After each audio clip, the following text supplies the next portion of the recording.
भैया, हम लोग कब तक ऐसे ही दूसरों का काम करेंगे? हम चारों इतने बुद्धिमान हैं, फिर भी ऐसे ही गांव में कब तक पड़े रहेंगे? चलो भैया, कहीं शहर चलते हैं। हाँ हाँ, बुद्धिराम भैया ठीक कह रहे हैं। चलो कहीं शहर चलते हैं और वहीं पर काम करते हैं। अच्छा अच्छा, ठीक है। हम लोग कल सुबह ही शहर के लिए निकलेंगे।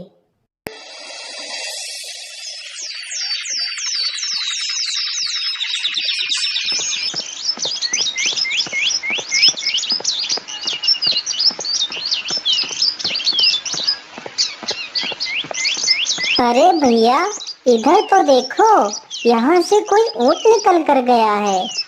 हाँ हाँ भाई, ऊँट तो निकल कर गया है, लेकिन ऊँट एक आंख से काना है। हाँ भाई, ऊँट तो काना है, लेकिन ऊँट पर बैठा कोई जनाना है। उन चारों की बातें गांव का एक आदमी सुन रहा था।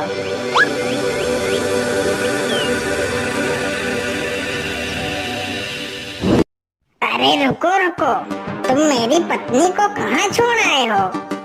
अरे भाई, तुम कौन हो और कौन है तुम्हारी पत्नी? मैं तो तुम्हारी पत्नी को जानता तक नहीं। तो तुम्हें ये कैसे पता है कि यहाँ से एक ऊँट निकला है और ऊँट एक आँख से काना है, उस पर एक बैठा जनाना है? या तो सारी बातें सच हैं। मेरी पत्नी एक काने ऊँट को लेकर रात में भागी है। मुझे कुछ नहीं पता। राजा के पास चलो, वहीं पर फैसला होगा।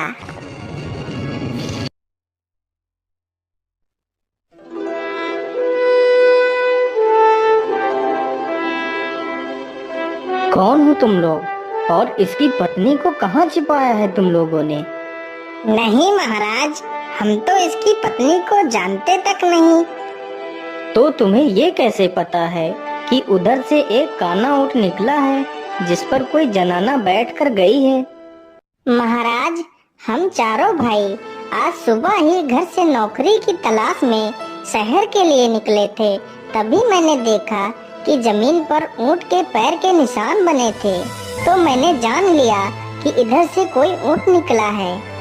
अच्छा ठीक है, तो तुम बताओ, तुम्हें कैसे पता चला कि ऊँट एक आंख से अंधा है? महाराज, मुझे यह बात ऐसे पता चली कि ऊँट को जिस आँख से दिखाई दे रहा था, तो ऊँट सिर्फ उसी तरफ घास खाते हुए गया है।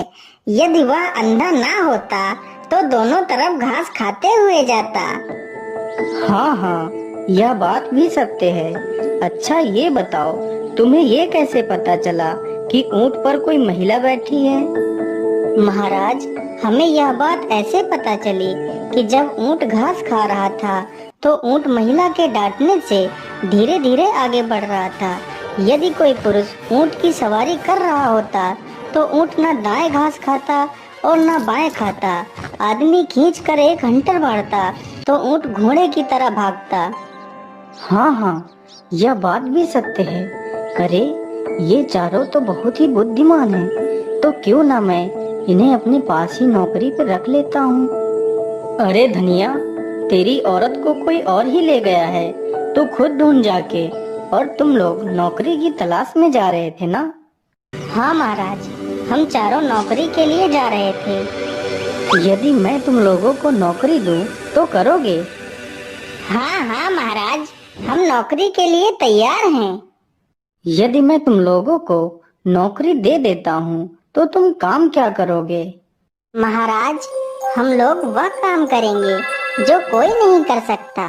लेकिन महाराज, हम लोग रोज का 1000 पैसा लेंगे। इस प्रकार चारों भाई राजा के घर में काम करने लगते हैं।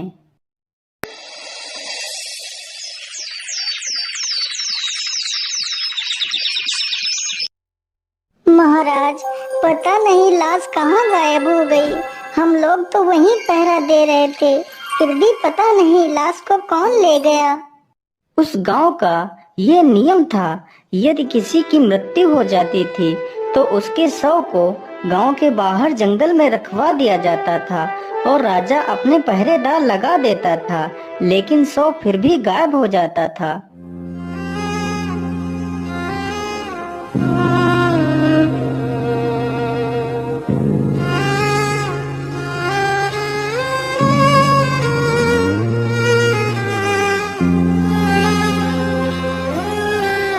महाराज, आप इतना दुखी मत हो।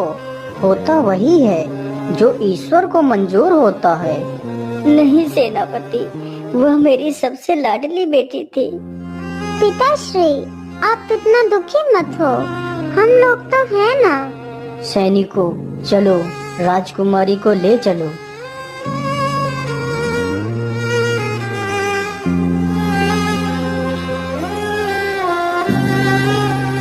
अरे लल्लू, यह महाराज भी ना हम लोगों को ही पहरेदारी के लिए भेज देते हैं, और वह चारों भाई आराम से पड़े पड़े 1000 पैसा रोज लेते हैं। तो क्यों ना हम दोनों महाराज से यह बात बोलते हैं। वैसे भी हम लोगों के रहते हुए भी 100 गायब हो जाता है, तो क्यों ना हम यह कार्य उन चारों को सौंपें। चलो महाराज के पास चलते हैं। बात तो ठीक कह रहे हो तुम दोनों, हमने यह पहले क्यों नहीं सोचा।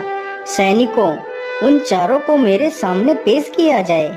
महाराज, आपने हमें याद किया। बोलिए महाराज, क्या बात है। मैं आज तुम चारों को अपनी मृत पुत्री के 100 की सुरक्षा के लिए तुम चारों को चुनता हूँ। जाओ और 100 की देखभाल करो। सुबह तक हमें वह 100 सही सलामत चाहिए।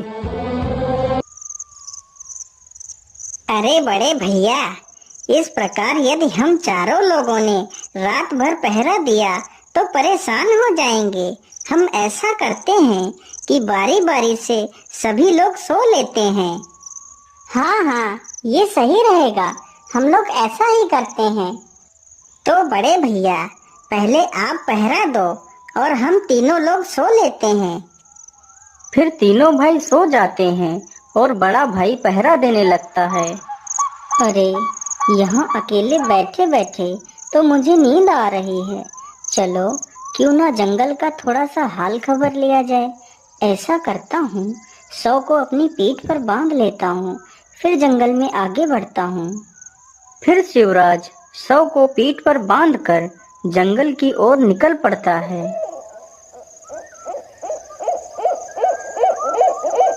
अरे, यह बूढ़ी औरत क्या तोड़ने की कोशिश कर रही है। चलो इसकी मदद करता हूँ।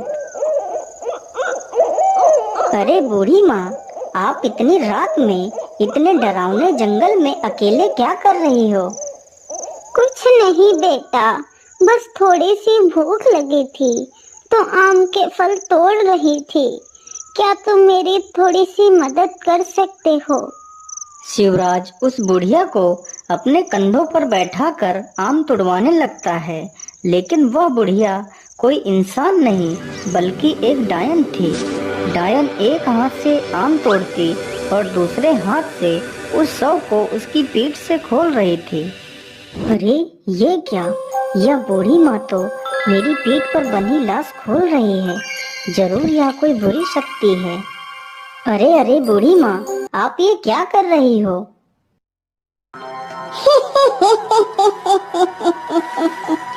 ये लाश मुझे दे दो, नहीं तो मैं तुम्हें मार डालूंगी। तभी शिवराज अपनी तलवार निकालता है और डायन का एक हाथ काट लेता है, तो डायन डर कर वहाँ से गायब हो जाती है। चलो इस हाथ को अपने साथ ले चलता हूँ।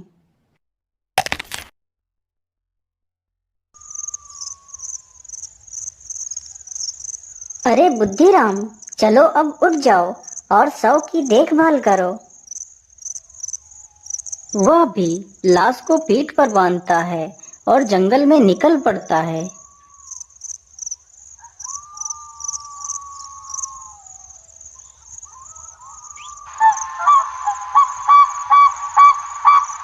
अरे ये आदमी कौन है। मुझे लगता है ये कोई डाकू हैं। अरे लाखन, यदि आज हम राजा के घर चोरी करने में सफल हो जाएंगे तो राजा की बेटी की बलि इसी जगह पर चढ़ाएंगे।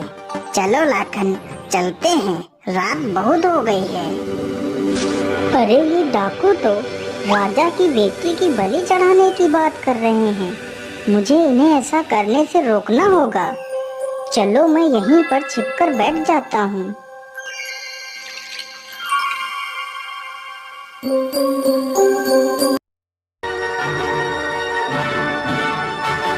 जाओ लाखन, और इसकी बलि गुफा में चढ़ा दो। तब तक हम यहीं पर बैठे हैं।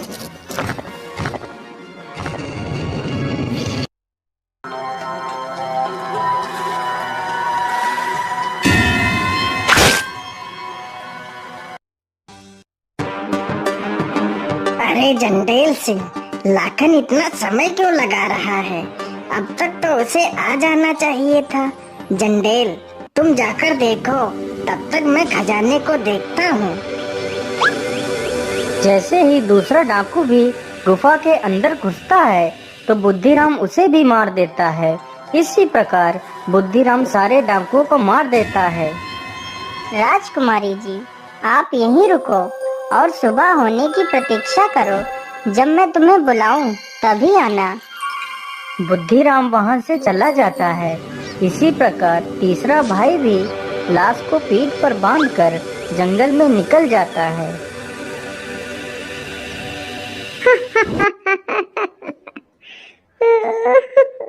अरे, यह बूढ़ी औरत पहले तो हंसती है और फिर बाद में रोने लगती है। चलो इससे इसकी परेशानी पूछते हैं।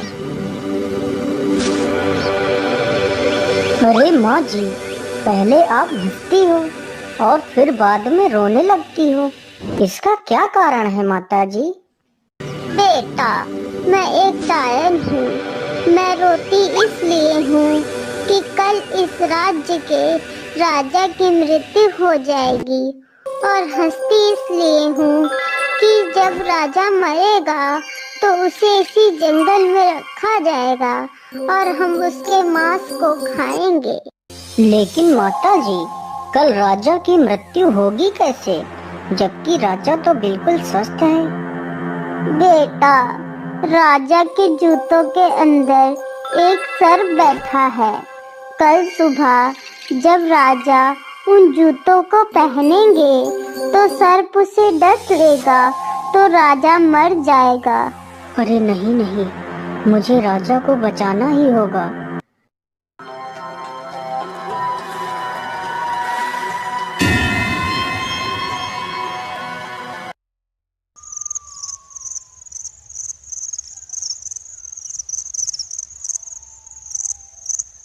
अरे भाई, मुझे यह नींद तो छोड़ ही नहीं रही है।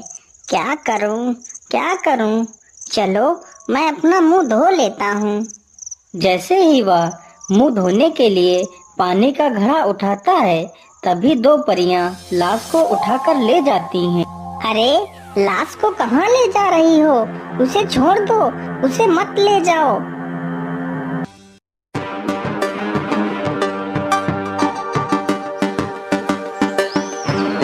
अरे बहन, इस लाश को यहीं रख दो, हम इसे जीवित करते हैं।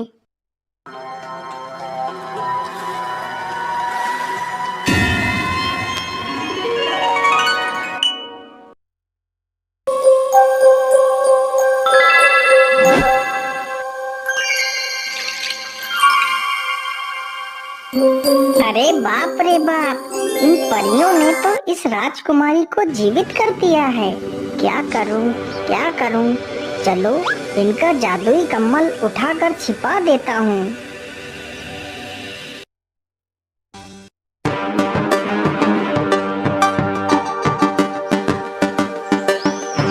अरे, हमारा जादुई कम्बल कहाँ गया? अब हम अपने घर वापस कैसे जाएंगे? तुम्हारा जादुई कम्बल मेरे पास है। अरे भैया, आपने हमारा कम्बल क्यों ले लिया? आप हमारा कम्बल वापस कर दीजिए। अरे नहीं, मैं तुम्हारा कम्बल ऐसे वापस नहीं करूँगा। पहले तुम मुझे ये दोनों लकड़ियाँ दे दो, फिर मैं तुम्हारा कम्बल वापस करूँगा। ठीक है, ये लकड़ियाँ ले लो, लेकिन मुझे मेरा कम्बल वापस कर दो।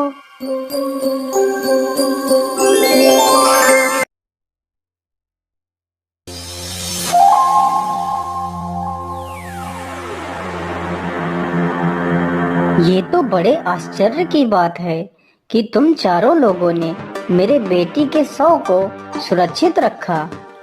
महाराज, आप अपनी बेटी को जिंदा देखना चाहते हो या मृत देखना चाहते हो? क्या मतलब? मेरी बेटी जिंदा हो सकती है, लेकिन ये कैसे संभव है? महाराज, कुछ भी संभव हो सकता है। ये देखिए महाराज। इसी प्रकार चारों भाइयों ने अपने साथ घटित हुई घटनाओं के बारे में राजा को बताया तो राजा बहुत ही हैरान हो जाता है। जब राजा उन सारी बातों की पुष्टि करता है तो सारी बातें सच साबित होती हैं। आप लोगों ने तो मेरे परिवार को उजड़ने से बचा लिया। मैं आपका ये एहसान कभी नहीं चुका सकता, इसलिए मैं तुम चारों के साथ अपनी चारों राजकुमारियों का विवाह करना चाहता हूँ।